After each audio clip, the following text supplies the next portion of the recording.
मैं प्रभु का धन्यवाद देता हूँ इस सुबह के समय प्रभु के चरणों में आने के लिए प्रभु ने मदद किया। 5वें महीने के आखिरी दिन प्रभु हम सबको अपने चरणों में लाया है। इस महीना भर प्रभु ने हमें संभाला। प्रभु के अनुग्रह की बहुतायत के लिए धन्यवाद देते हैं।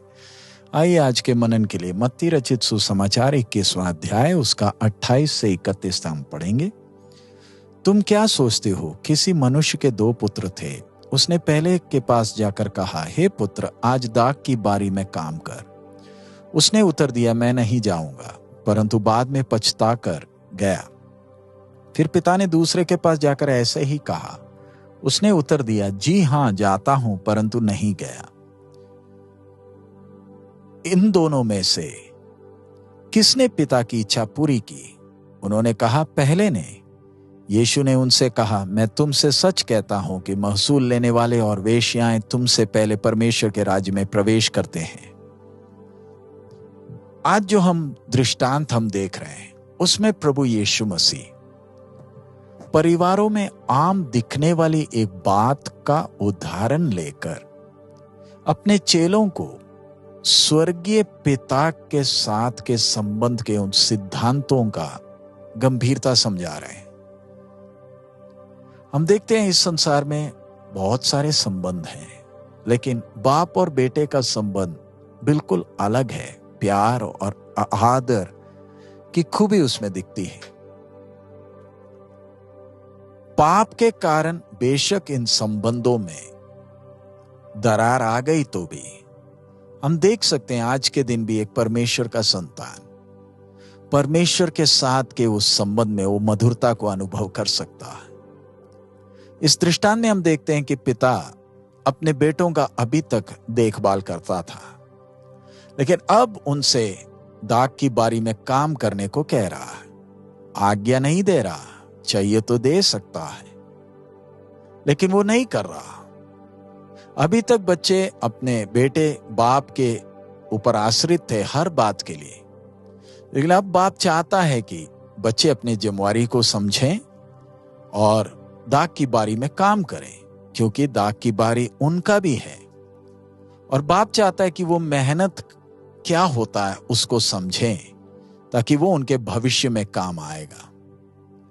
लेकिन इधर हम 2 बेटों में स्वभावों में फर्क को हम देख सकते हैं।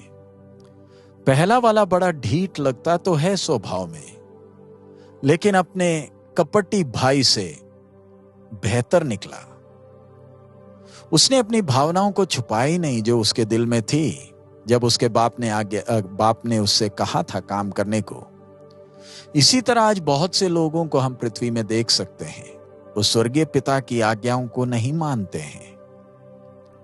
जब परमेश्वर चाहता कि वो अपने जीवन के प्रति गंभीर हो जाए, उन्हें मालूम है दाख की बारी में काम करना है तो उनको अपनी सुस्ती लापरवाही दूर करना है, भावनाओं को दूर करना है। और बाप ने जिस तरीके से दाख की बारी में काम किया उसी तरीके से काम करना है। आज हम देखते दुनिया में बहुत से लोग परमेश्वर पिता के वचन को इनकार करते हैं और बाप उनके कारण बहुत शोकित भी है।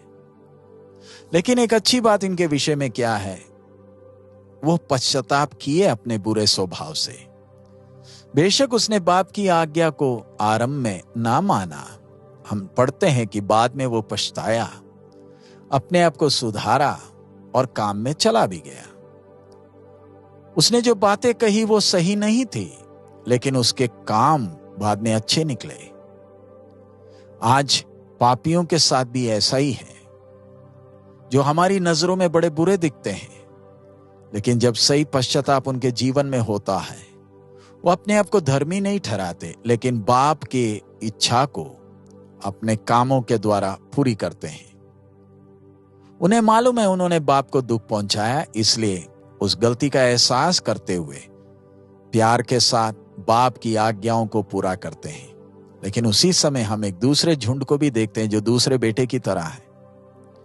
उनकी बातें बड़ी अच्छी लगती हैं, लेकिन उनके काम प्रकट करते कि वो बाप को कतई प्यार नहीं करते हैं। उनके काम उनकी अनाज्ञाकारिता को दिखाती है।